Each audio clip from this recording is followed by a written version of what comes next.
Саламатсыңар, урматтуу жолдоштор.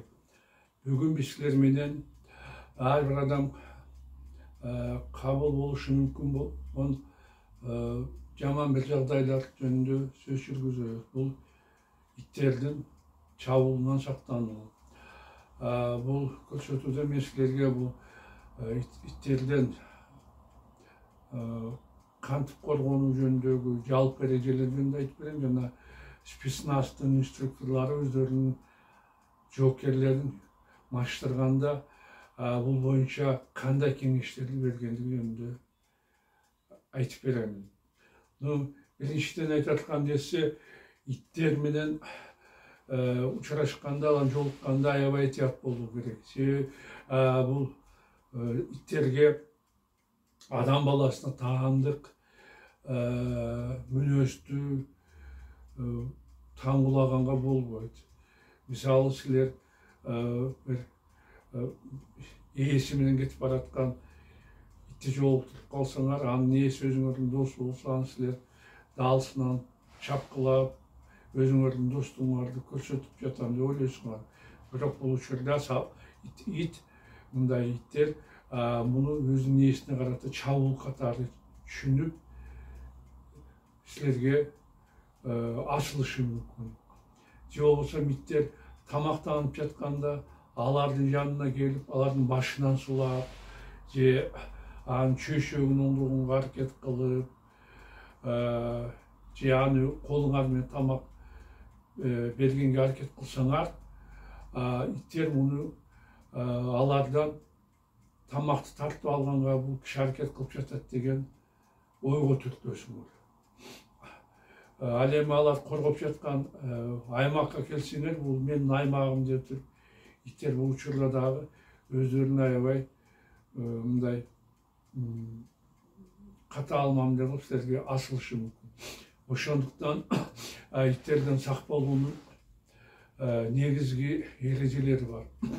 Бул эгерде силер иттер менен капысынан жолугуп калсаңар, алардан четирээк өткөнгө аракет кылуу. Алар эгерде алар ээси менен келаткан болсо, же өзү жалгыз келаткан болсо, алардын жанынан өтө жакын өтпөгүлө. Себеби алар өзүнүн ошо жанынан 1 метр, 1,5 метр жакын өтүп жаткан кишини булмага тийишкенге аракет кылып жатат, чабуулганга аракет кылып жатат деп туруп силерге ашылышы мүмкүн.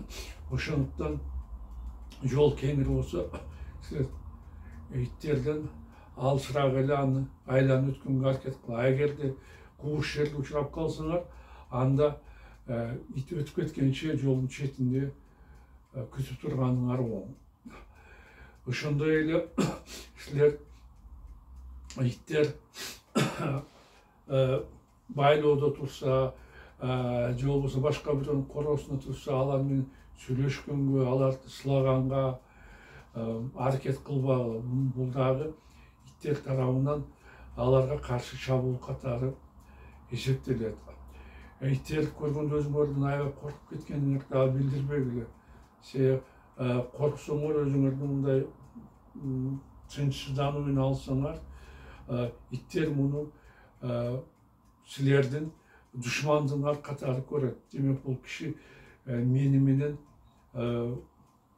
мушташкан, менен салгылашкан, даярданып жатат деп түшүнүшөт. Ошондой эле силер иттерге карап жылмайбагыла. Себеби жылмайсаңар, иттердин тилинде бул тишин көрсөтүү, бул деген өзүнүн күчүн көрсөтүү деп эсептелет. Жана мындай адам бул ит менен салгылашкан, даярданып жатат дегенди билдирет. Ошондуктан эч убакта иттерге карап күлбөгүлө, оозуңарды ачпагыла. Ачканда булар силерге чабуул коюшу мүмкүн. Мындан тышкары дагы айтып кетип аткан нерсе, бул иттер өздөрү мурда жапайы болгондуктан булар үйүрү менен жүрүшүп, буларда жанагы үйүрдүн психологиясы сакталып калган. Бул үйүрдө билесиңер, сөзсүз түрдө бир башчысы болот, Andan keyinkiler bolsa özünün küçüne alına jaraşa özünün ornunu iýerarkiýa edip koýup bir-birine başı işet. Hiç wagtda iýerarkiýa töme turgany jogorku turganına karşı çıga albaydy. Bu üýlerde buga jol berilbeydi. Uşul erejeni bizdin itibar adamlarımız, kişilerimiz daha saktağımız oň bolot. Bunu özüňiz de televizordan görüp, internetten okup geçenler gerek. Palançanın üýünde özününle iti balasyny çişip alypdyr, jaýaly çişip alypdyr, konoktordu çişipdir degen sözlerdi. Bul emne bul demek birinçiden ittin adepsizligini görsetdi. Terbiýelenmegen. Ekinçiden bul jerde bunu iyisi Cenab-ı Hakk'ın hiyerarkiyaga üretmegondugyn dalildi. Bul üýge jaňa adam kelgenge çeýin al jerdeki abaldy jakşy bilet. Muna kojoýun birinçi üýürde turat, ekinçisi menmin, üçüncüsü menmin depdir. Özünün jogary turgandarlygyny taanypda özünün tömön turgandarga alyp kol salganga men ogum bar diýip oýluydy. Oşonduktan mындай учурларда кинологдор мындай кеңеш беришет. Эгерде силердин үйүңөргө итиңер бар болсо, алышты апардан кийин же биринчи жолу балдарың алып келсе, туугандарың алып келсе, же башка тааныштарың алып келсе, анда силер итиңерди алардын жанына алып баргыла. Ал кишилер сөзсүз түрдө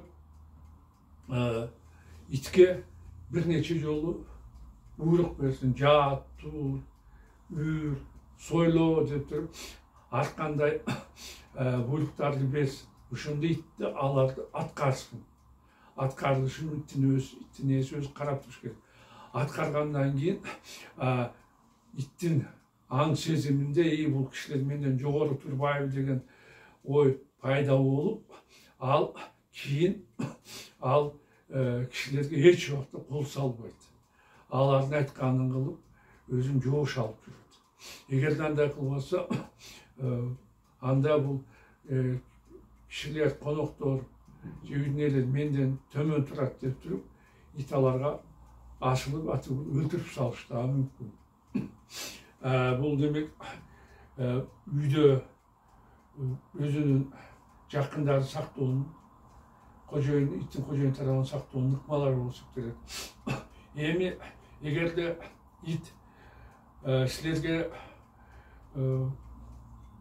ketip baratkanlardy jolup kalsa, je yürümeden jolup kalsa emne kılış gerek? Birinçiden mümkün bolsa sizler itler köpçülüktүү jerlerden kaçıpla. İtler kayсы жерде köpünçe ýönet? Eň jerlerde, tokoýlarda, je bolsam musur taşlagan jerlerde, je bolsam zavod, fabrikalardın aymaktarında, uşunday eň jerlerde köpçülük üşet. Ошондуктан силер мүмкүн болушанда эң жерлер менен жүрбөгөнгө аракет кылгыла. Жарык жерлер менен.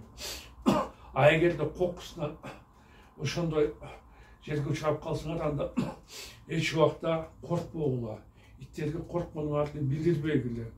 Аларга келатканда үнүңөрдүн жетишинче каттуу кыркырсаңар, чөчүп кетип алат, кетип калышы мүмкүн.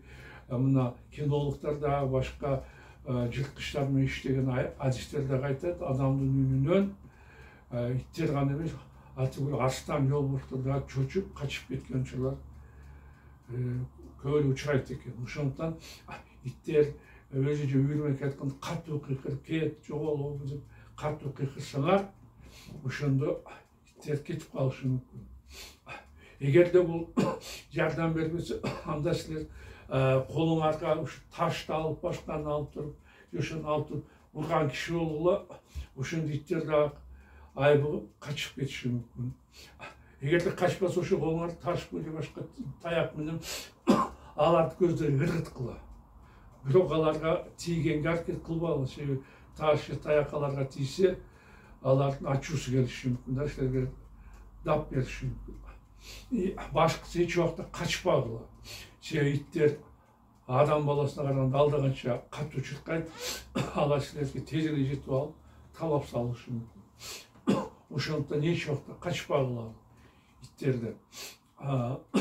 Эгерде алар силерге асыла турган болсо, анда коргонууга даярдангыла. Билип койгула, кичине иттер бутка асылышат, ортоңку иттер, орточо болгон иттер тизеге, курсактарга асылганга аракет. Ал эми чоң иттер болсо, адамды көкүрөгүнө секирип же артынан келип секирип аны кулатканга аракет кылышат. Ошол себептен силер буга жол бербеш үчүн акырын кетенчикте ушул жерде силер үй болобу, дарак болобу, ошо бир ушундай жерлерге артыңар таянып турганга аракет кылалы. Себеби бул учурда иттер силерди курчап албасын. Курчап алганда силер коргонуу аябай кыйын болуп калат. Эгерде иттер силерге асыла турган болсо, анда колуңарга бир калың нерсени, өзүңөрдүн костюмуңарды же шарфыңарды ороп алып туруп, итке карай келатканда оозуна карай тосо бергиле. Тошкондо ит ошо колго жабышканда, андан кийин аны колуңарда таяк менен уруп же өзүңөр муштуңар менен уруп, андан сактанганга аракет кылгыла. Бул учурда спецназдын жоокерлердин инструкторлору, машыктыруучулары кандай кеңеш беришет? Алардын айтымында иттердин эң назик жери булардын үстүңкү тумшугу. Үстүңкү тумшук булардын аябай жука болот. Ошон үчүн ушуну пайдаланыш керек. Андан кийин алардын кекилтегиндеги сөөктөрү да аябай жумшак болот. Ошон үчүн силер ит силерге карап секиргенге аракет кылып жатканда учурду аңды пайдаланып туруп, аларды бутуңар менен тамактанар тепкенге аракет кылгыла. Эгерде катуу тепсеңер, алардын мойнундагы сөөктөрү сынып кетип, алар оол жаракат алып жатып калышы мүмкүн, катуу өлүп калышы да катуу тепкиле. Эгерде жакшы теп албай калсаңар, иттер секирсе, анда колуңардын алдына кое туруп, иттин үстүңкү ээлин ургула. Мен айткандай, иттердин үстүңкү ээктери аябай назик болуп, ошого силер 3-4 жолу ургандан кийин анын үстүңкү ээли сынып кетет. Ээги сынгандан кийин өзүңөр эч кандай ит ээлин бириктире албайт дагы, силер тиштемек өзүнүн жанын сактап качат. Адатта мындай үйлөрдө, иттердин үйлөрүндө биринчи болуп алардын башчысы, важагы кол салат. Ошондуктан эгерде силер биринчи эле итти ушундай кылып уруп катардан чыгараткан болсоңор, ал качып кетсе, калган иттер да анын артынан коркуп качып кетишет. Ушундай кылып силер өзүңөрдүн иттерден сактап алсаңар болот. Эми Кудай сактасын, мындай силер учурларга кабылбагыла, этият болгула, өзүңөрдү сактагыла. Ушуну мен өзүм көрсөтүүмдү аяктаймын. Кайрадан жолугушканча саламатта калыңар.